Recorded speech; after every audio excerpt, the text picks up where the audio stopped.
Hi guys, कैसे हैं आप लोग। तो देखिए ना, काफ़ी दिनों से ना काफ़ी लोगों का कमेंट आ रहा था ना कि ऑप्शन चिन्ह का जो डेटा हम अपने एक्सेल शीट में पुल करते हैं उसमें काफ़ी दिक्कतें आ रही हैं। जैसे कि कभी कभी एरर आ जाता है या कभी कभी डेटा नहीं आता है। तो यहाँ पे हम ऑप्शन चिन्ह के डेटा संबंधित जो भी आप लोगों की क्वारी है, इस वीडियो में सारी समस्या आप लोगों की सॉल्व हो जाएगी।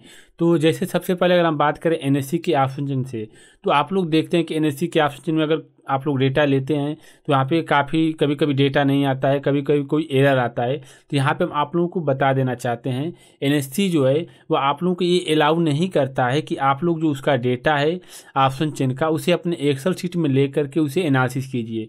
वहाँ पे आप लोग वेबसाइट पे देख सकते हैं, कोई दिक्कत नहीं है, लेकिन आप लोग उसे एक्सेल शीट में ले करके एनालिसिस नहीं कर सकते हैं। इसलिए जो एनएससी है वो बार बार कुछ सिक्योरिटी फीचर ऐड करती है जिससे आप लोग यहाँ पे अपने एक्सेल शीट में डेटा को न ले सकें।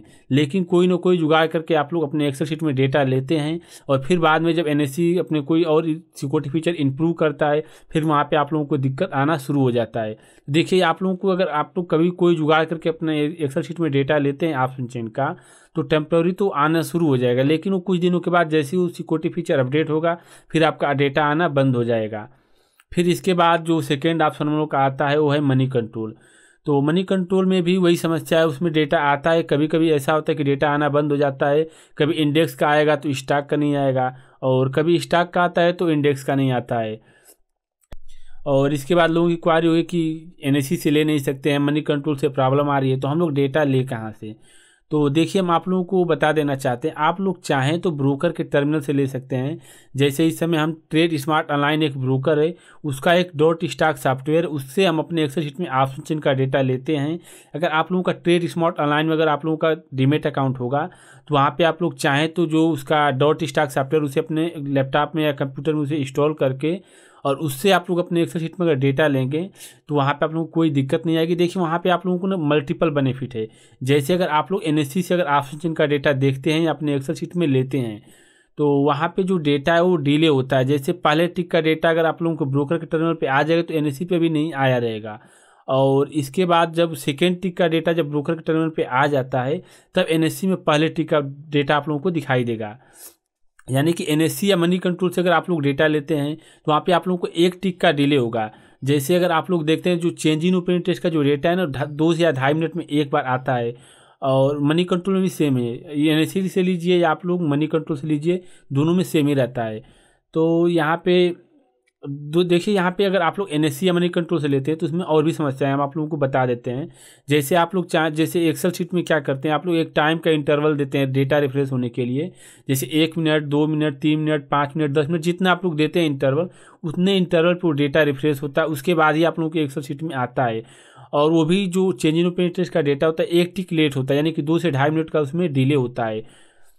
लेकिन वहीं अगर आप लोग अपने ब्रोकर के टर्मिनल से जब डेटा लेते हैं, डॉट स्टॉक से अपने एक्सेल शीट में डेटा लेते हैं, तो वहाँ पे जो उसका डेटा है वो टिक बाई टिक दिखाया गया, यानी कि हर सेकेंड आप लोग का डेटा अपडेट होता रहता है। तो वहाँ पे आप लोग चाहें तो प्राइस का भी कैलकुलेशन कर सकते हैं, वॉल्यूम का भी कैलकुलेशन कर सकते हैं, चेंज इन ओपन टेस्ट का भी कैलकुलेशन कर सकते हैं। लेकिन आप लोग एक चीज़ ध्यान दीजिएगा कि जो चेंज इन ओपन टेस्ट का डेटा जब वहाँ पर जारी होता है तभी आप लोगों को यहाँ पर दिखाई देगा। तो अगर आप लोग यहाँ पे ना ब्रोकर के टर्मिनल से अगर डेटा लेते हैं तो आप लोगों को यहाँ पे काफ़ी बेनिफिट है। और यहाँ पे देखिए, ब्रोकर के टर्मिनल में थोड़ा सा आप लोगों को एक समस्या आएगी।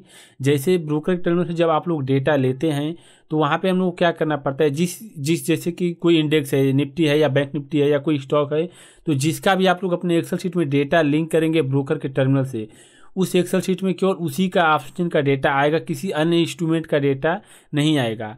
तो यहाँ पे हम लोग को थोड़ा सा काम करना पड़ता है। जैसे मान चलिए कि हम यहाँ पे निफ्टी या बैंक निफ्टी का डेटा लेते हैं, जिस भी एक्सपायरी का डेटा लेते हैं केवल उसी एक्सपायरी का डेटा इसमें एक्सेल शीट में आएगा, और जैसे ही एक्सपायरी खत्म हो जाएगी फिर हम लोग को अपने एक्सेल शीट में ब्रोकर के टर्मिनल से डेटा को लिंक करना पड़ेगा।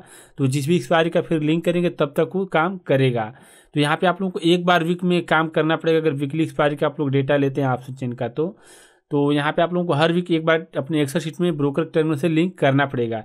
तो देखिए, यहाँ पे ना इससे आप लोगों को मल्टीपल बेनिफिट मिलेगा।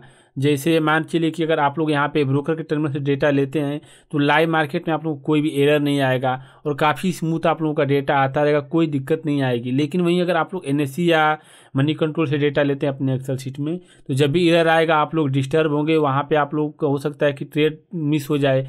और आप लोग एनालिसिस भी सही से न कर पाएँ। लेकिन अगर आप लोग यहाँ पे ब्रोकर टर्मिनल से लेते हैं तो यहाँ पे आप लोगों को लाइव डेटा भी मिलेगा और यहाँ पे आप लोगों का जो डिसीजन है वो काफ़ी सही जाएगा और जो डेटा है वो भी आप लोगों को सही समय पे प्रोवाइड होगा। तो हम यहाँ पे उम्मीद करते हैं ना कि आप लोगों का यहाँ पे जो ऑप्शन के डेटा संबंधित जो भी क्वारी थी वो सॉल्व हो चुकी होगी।